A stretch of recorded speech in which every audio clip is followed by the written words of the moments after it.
Hey guys, how's it going? So this video is, I guess, a video about the state of the collection, and I think about when I see my collection, you start to reflect, in the sense that I spent a lot of money on these watches, and it's a little bit crazy. I don't know what to make of it. I guess I have some kind of illness, and I don't know. I'm just so crazy about these things, and I start to reflect. Right, is there something wrong with me? Why do I? For whatever reason, it kind of feels right. The tens of thousands of dollars that I spent on this just somehow feels. I don't know. It's maybe I don't want to say money well spent, but it gives me satisfaction. I know it sounds a little bit shallow and superficial, but I just really love watches. I don't know. I don't know. Maybe it's too much. Well, I think it's too much, right? My mind says it's too much. My heart says, you know what? It's a lot, but these things bring you a lot of satisfaction. You spent many years acquiring these pieces, and it is somewhat satisfying. But I just try to explain. I guess I try to explain why people can spend so much on watches, and this is. I know for a fact that this is considered a big collection, but there are many, many, many people whose collections are beyond comprehension. Right? This is really, I know it's a high level. It's a high level collection. It's a serious collection, right? I mean, I put serious money into this, but there are people beyond this, right? This, to them, this would be nothing. And at the same time, I realized that these are very expensive timepieces. I'm not trying to put anyone down, but maybe I can give you a bit of an insight I guess, a watch collector's perspective on these things. What draws me to watches? Well, these things they're machines, they're made well, right? Obviously made well, fantastic design. It's an expression. Watches are an expression of how a person feels, what his values are, what he finds attractive, and they kind of materializes his emotions and his thoughts and his personality and his character. And that's what these watch brands have been trying, or have been trying to sell. Yes, they are selling a product, a watch, but more importantly, what they're selling is an attitude. They are selling a character. They're selling, I guess, personality. And that is a double-edged sword, because at the end of the day, the watch doesn't make the man. The watch doesn't make the person. It's the person who makes the watch. And the watch that he wears just kind of amplifies his personality and his character. So, for example, right, if you're, a decent person who makes an honest living, who's thoughtful, who's considerate, who's humble, who's empathetic, just a decent person. You wear a Rolex or you wear a fine timepiece, it really reflects on you, right? It makes you look, it looks good. On the flip side of things, if you're You know, if you're an asshole, you know, if you're just a downright mean bastard, a bit of a prick, right? And you wear a watch, right, an expensive watch, you wear an expensive Rolex, it makes you look even worse, right? It makes you look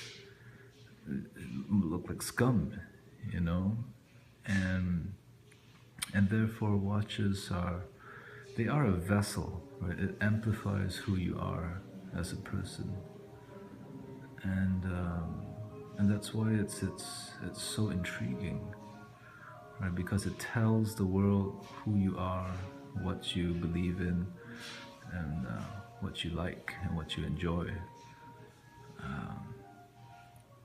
And sometimes people want to be seen, they want to be heard, right? I think deep down inside everybody is a little bit lonely, you know, they want to be appreciated, they want to be validated, um, they want to be seen, and you know, a little bit to be seen, right? Of course, after a while, you kind of grow out of it, and you know, for example, you want to be seen, you wear a Rolex. After that, you know, you've kind of gone to another stage. You want something discreet, you get a Patek Calatrava. Nobody knows what that is until they're up close.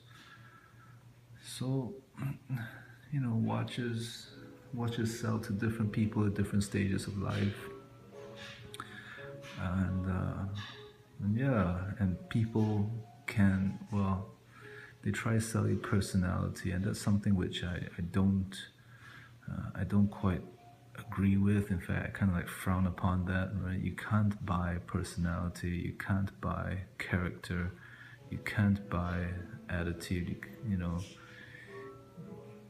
but you can, I guess you can kind of buy an image, right?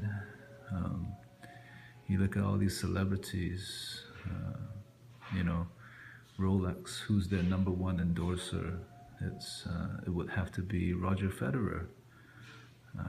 And hey, Roger Federer is a stand-up guy, you know, greatest tennis champion of all time, quite a gentleman, and you know, people identify with that, right? He's a very virtuous man, and so you know, they try to sell the watches based on Roger Federer's endorsement of Rolex. And a lot of people identify with that, or want to identify, or want to associate with that. For example, you know, he was wearing his Rolex GMT Batman when he recently won the Australian Open. I'm pretty sure that watch is going to go through the roof in the near future. So, you know, if you're thinking of getting one, you better pick one up ASAP. So yeah, right. Same thing that goes for the Omega Speedmaster. NASA chose it to go up to the moon, and right, people who kind of appreciate and share that kind of nostalgia, or you know, achievement, they want to identify with that. Right? It's like who and what do you identify with? You know. And because there's so much emotions involved when it comes to buying these things, right? Sometimes it can be a little bit irrational, you know? And you do some emotional spending, right? How do you quantify emotions, right? How do you say, I mean, how do you put a price tag on emotions? And that's the whole challenge. That's the whole game when it comes to watch buying, and how these brands market their products, right? How are they able to get you emotionally attached and emotionally committed to these watches? Because objectively speaking, right, they shouldn't cost very much to make. Right? Like, for example, Rolex Daytona. I don't know how much it actually costs to make a Rolex Daytona, but I'm pretty sure it's a lot far less than the $12,000 MSRP that they're asking for. a lot of it, of course, goes to, you know, the R&D and marketing and all that stuff. But more so, they are able to charge that kind of money. These brands are able to charge that kind of money because they have they are able to get you they're able to get you to buy in emotionally and and identify with the brands, right?